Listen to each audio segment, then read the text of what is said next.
Hey guys, it's a very windy day here in Lone Oak, Arkansas, as I try to make my way back to Oklahoma.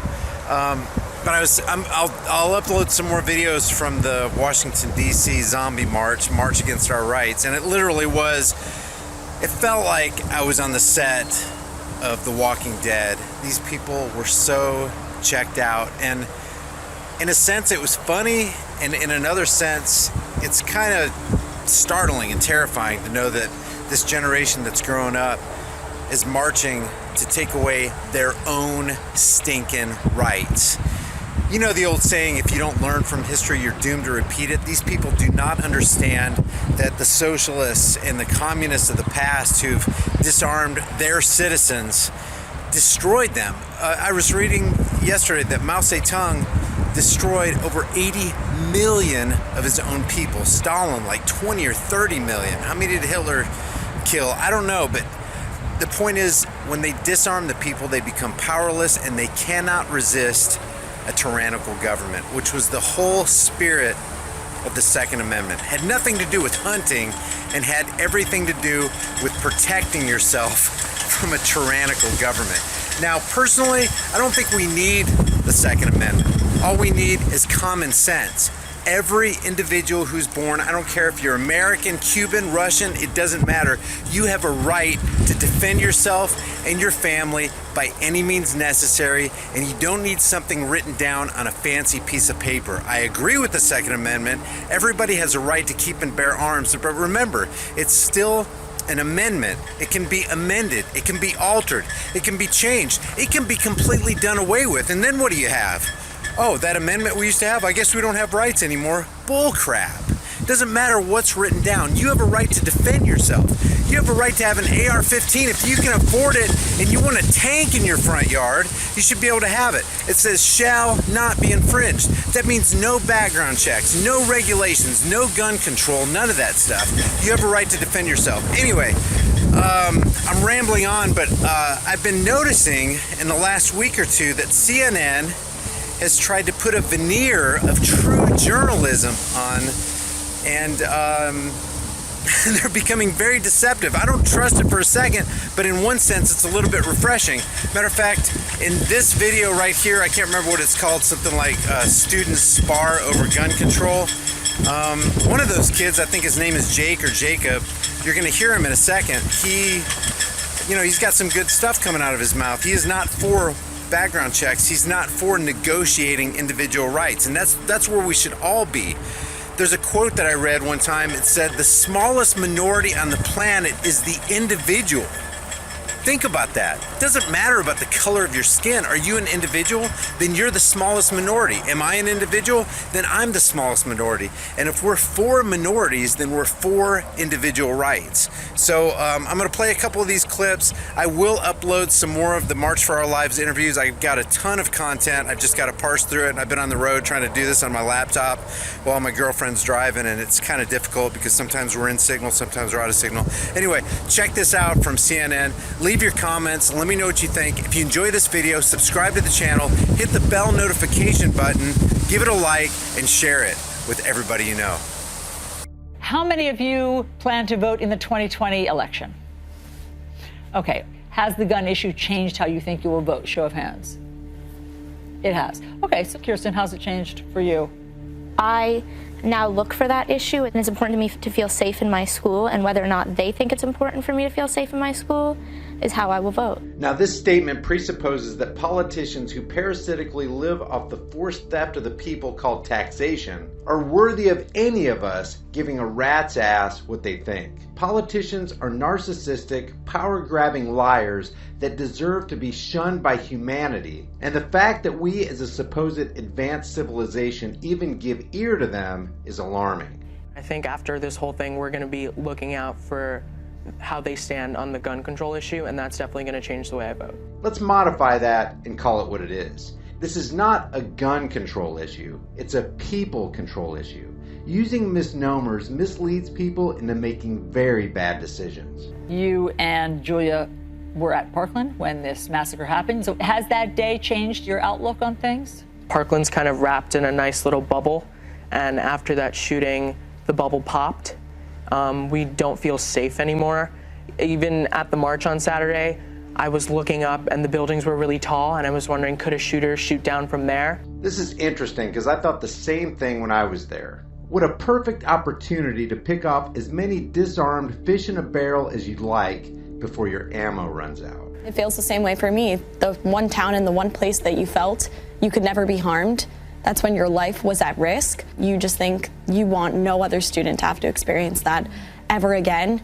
And wouldn't the natural response for a rational human being be, holy crap, I need to arm and train myself to be ready just in case this ever happens again? But their response is, please help us, our beloved and wise political overlords. This is insanity. There's a lot better ways to protect our schools and to protect our public areas than just to take away all of the guns. What he said is true, but later this kid starts stumping for smarter gun control laws and better background checks. So how many of you, show of hands, think that there should be more armed guards in schools to protect them? I mean, like, okay, partially, but I also think that to an extent, if you put all of these extra guards, it's going to feel like a prison. The stupidity of this statement needs no comment. How do you think you stop someone shooting people? If everyday citizens have the right to carry, could have been stopped altogether. Ah, finally, the voice of reason. But if you'll notice in this original CNN clip, this kid was highly edited. I'll leave the link to their full version in the description. Even if someone is trained, just like Officer Peterson was at my school, there's no way that you could possibly simulate an event like this. There's no possible way to practice or do an active shooter drill. He went in there with high-capacity magazines, a semi-automatic weapon, and killed 17 of my classmates in 6 minutes. Don't tell me that a handgun could have stopped that. This is where the CNN host could have said, well, an officer with a handgun did stop a shooting in Maryland recently. It would have stopped this girl's statement dead in its tracks. And I've heard people say this a lot. They say a guy with a handgun is no match for a guy with an AR-15. Look, a flying bullet is a flying bullet. Doesn't matter if it's launched from the barrel of a Glock or an AR-15. The first person to get hit in a critical area is going down. Hard to explain how dangerous it feels when I walk into my school. It doesn't matter that there are policemen there. There's no possible way to protect it. Why don't we just cut it off at the source and take away these semi-automatic weapons? Who in their right mind looks at a crime and says, hey, that guy used a knife, or he used a gun, or a car? So logically, what we must do is remove all of these things from the rest of society, as if the source of the crime was the inanimate object itself. This is such obvious foolishness. And mainstream media keeps exacerbating it. Let's talk about that. Let's go around for solutions and what you each would suggest for solutions. First, a ban on assault rifles altogether, raising the age that you can apply to get a gun, more comprehensive background checks, and mental health screenings. We need to start by banning these weapons of war, and no civilian should have them. So who should have them? Well, these people contend that they should only be in the hands of the military or the police. Yeah, governments have killed over 250 million of their own people in the last century alone, but let's hand our guns over to the government anyway. If your solution to every problem is government, then you're asking very stupid questions. And what about the argument that you'll hear from people who say, if you ban semi-automatic weapons, then only the criminals will have them? Does that mean we shouldn't try? Yeah, it means we shouldn't try. We don't need to try to ensure that only criminals have guns while we disarm ourselves. I'll tell you what, you people who think like this, carve out an area for yourselves somewhere, let everybody know that you're disarmed, and check back with us in about 10 or 20 years and let us know how everything worked out for you. Now, I'm just going to leave you with the only voice of reason in this individual rights trampling CNN segment. How will we defend ourselves if you take that right away? And that's what the left is trying to do. We're human beings first, right? Our lives matter before political parties. I agree. And you don't know any of our political affiliations. You don't know any of our You don't know any of our affiliations. You don't know that. And I think, well, I'm not attacking you guys personally. I'm attacking the ones that seem to be backing this whole movement. My solution for gun violence is allowing people to have guns. The more people that are armed, the less shootings there will be. Have you ever seen a gun show get shot up? No, you haven't seen that. Why? Because the guy's going to get shot.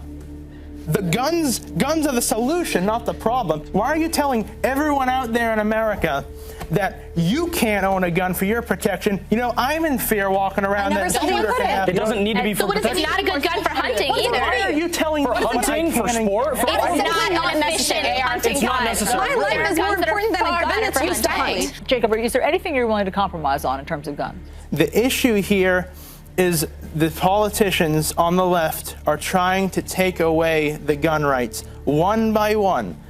It will start with assault rifles, and then it will continue until they take every arm in America away from the people. I understand. So you're pretty dug in on your side. You don't see a common ground. You're not going to be able to find common ground. I don't think it's good to compromise your rights. Even though he uses the bogus assault weapons terminology, Jacob here has the right idea. Individual rights are something you should never compromise. Why? Because a right given up by one person is taken by another.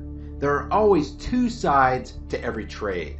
By giving up your rights, you're handing control over to another person. And historically, that never ends well. Guys, if you enjoy this content, take a second and hit the subscribe and notification button for all my daily uploads. Guys, thanks for watching my video. Today's featured kick-ass shirts are "Gun use saves more lives," "This is not a gun-free zone," "Shall not be infringed," and "March for our lies." The shirt link is in the description. If you enjoy this content, hit that subscribe and notification button for my daily uploads. Give this video a like and share it everywhere on social media. I have a lot more interviews coming up, so stay tuned. I'll see you guys in my next heavily censored, demonetized video.